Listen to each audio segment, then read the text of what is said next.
Saya ingin langsung ke Prof. Burhanuddin, tadi sempat terputus. Prof. Burhan, kalau kita bicara masalah hitung-hitungan matematika elektoral ini akan seperti apa kalau kita lihat komunikasi kan berjalan dinamis. Ada kemungkinan wacana PDIP mengusung Anies Baswedan. Jika kemudian PDIP bergabung ke kubu Anies, nih matematika elektoralnya bagaimana? Apakah memang justru menguntungkan atau justru ada pemilih-pemilih setia yang mundur akibat ada perbedaan ideologi selama ini? Ya, memang kalau kita lihat PD Perjuangan sekarang, itu call tertingginya mengajukan calon gubernur dari kader mereka sendiri. Tetapi survei-survei menunjukkan kader-kader atau nama yang dimention oleh PD Perjuangan sejauh ini belum punya daya dongkrak elektoral yang kompetitif. Jadi ini yang membuat PD Perjuangan pada akhirnya juga realistis. Beberapa di antara elit mereka mengatakan Anies Baswedan masuk dalam kantong mereka juga untuk dilirik atau dipertimbangkan sebagai calon gubernur DKI Jakarta. Nah, pertanyaan utama yang Alfat tadi sampaikan adalah apakah PD Perjuangan jika mengusung Anies itu senyawanya negatif atau positif? Karena bagaimanapun terlalu banyak perbedaan ideologis selama ini yang membuat kemungkinan perpaduan keduanya akan melahirkan senyawa negatif itu bukan sesuatu hal yang mustahil. Nah, tetapi lagi-lagi PD Perjuangan masih punya waktu kurang lebih sekitar 1 bulan untuk menentukan langkah akhir sebelum pendaftaran. Nah, kalau kita melihat peta hari ini, memang Anies secara elektoral membutuhkan tambahan suara terutama dari basis PD Perjuangan, dari kelompok nasionalis dan non-muslim. Karena Anies Baswedan mengalami kekurangan dukungan cukup besar di basis-basis PD Perjuangan di Jakarta. Seperti di Jakarta Barat maupun Jakarta Utara.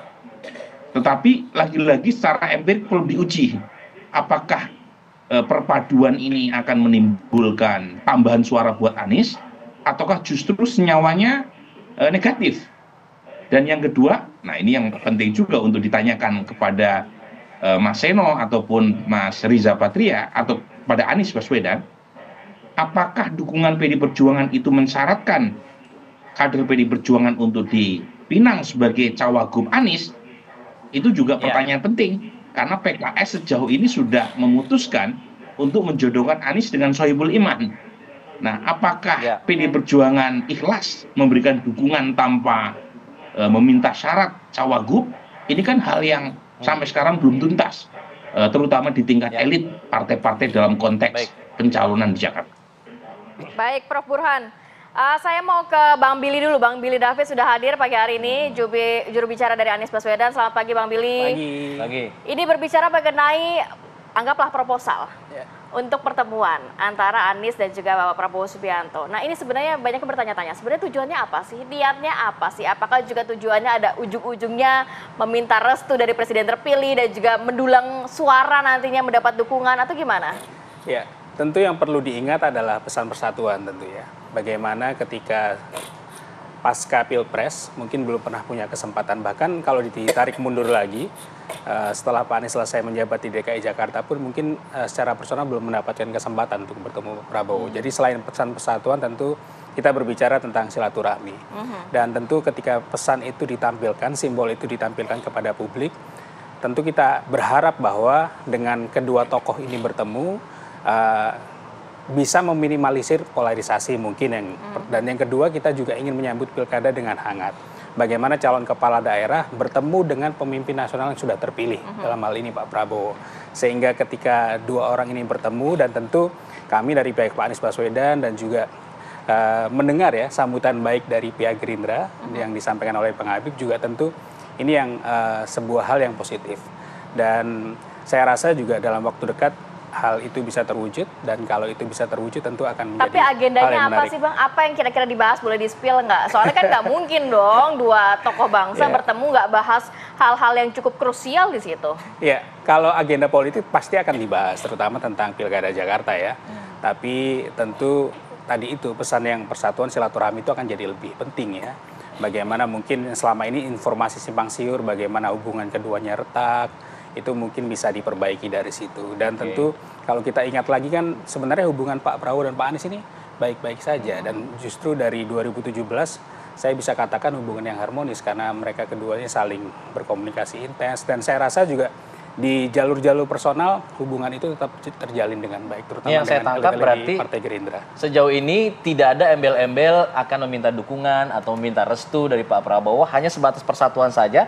Tapi yang kalau kita dengar dari Bang Rizal tadi sebelum Mas Billy datang, permohonannya belum ada tuh yang sampai ke Gerindra, kita belum terima, gimana mau membuka pintu, memohonnya belum gitu. Ya, berarti kan permohonannya ini mungkin masuk lewat pintu yang berbeda mungkin ya, bisa kita artikan.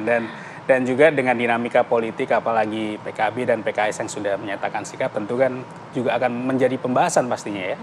Apalagi juga kalau ketemu Pak Prabowo pasti tentu akan berbicara tentang bagaimana kemungkinan arah dukungan Gerindra ke Pilkada Jakarta. Baik, saya ingin kembali ke Bang Riza kalau begitu. Ini sudah ada keinginan yang mulia sebenarnya ingin mempertemukan dua tokoh agar simbol dua tokoh ini yang kemarin diasumsikan ada hubungan retak bisa kembali pulih lah. Ini tanggapannya gimana? Dari Pak Prabowo sebenarnya seperti apa sih? Ya sekali lagi tadi kan sampaikan Pak Sekjen belum tahu, belum mendengar keinginan. Saya juga pribadi belum tahu, belum mendengar. Tuh Mas Billy. Namun demikian ya sekali lagi Pak Prabowo ini sejak dulu adalah seseorang yang selalu membangun komunikasi dengan siapa saja. Dan selalu ingin dekat dengan semua. Apalagi beliau ini kan di tentara tuh kalau jadi komandan tuh selalu ingin dekat dengan prajurit, ya, mengayomi, melindungi, ya, mengajar pada prajurit bersama-sama. Jadi sudah lingkungannya sudah demikian. Kami di Gerindra yang muda-muda juga selalu diberikan nasihat, arahan, dibimbing, ya, dilatih, dididik. Jadi karakter beliau seperti itu ya, di lingkungan dimanapun dia sampai hari ini juga tidak pernah berubah. Di politik terlebih lagi, di politik beliau tahu betul, di politik itu sangat sensitif ya. Maka beliau selalu ingin menjadi seseorang atau tokoh yang menjadi bagian penting dalam rangka menjaga persatuan dan kesatuan. Karena di politik sensitif, jadi beliau selalu inisiatif dengan siapa saja. Tidak hanya dengan Mas Anies, dengan semua tokoh. Bahkan tadi saya sampaikan di banyak kesempatan, disampaikan sebelum ya Pilpres, setelah juga Pilpres, terus saja menyampaikan di berbagai publik pentingnya persatuan dan kesatuan, mengajak semua partai berkoalisi, membangun bangsa negara untuk kepentingan rakyat. Jadi itu selalu disampaikan, tidak pernah berhenti hingga hari ini dan ke depan. Terlebih beliau sekarang sudah menjadi presiden terpilih, tentu penting bagi Pak Prabowo persatuan kesatuan bangsa Indonesia ke depan. Nanti saya mau ke Prof. Burhan, kalau melihat penting nggak sih pertemuan antara Prabowo Subianto dan juga Anies Baswedan, melihat Anies Baswedan ini kan memang cukup cair ya 2017, sempat didukung juga oleh Gerindra dan juga PKS, nampaknya ruang komunikasi ini nggak sulit. Tapi kalau melihat apakah juga harus ada approval dari pihak-pihak lain agar pertemuan ini dapat jadi nih begitu nantinya. Kita akan mendengar tanggapan dari Prof. Burhan seperti apa saat lagi tetap bersama kami.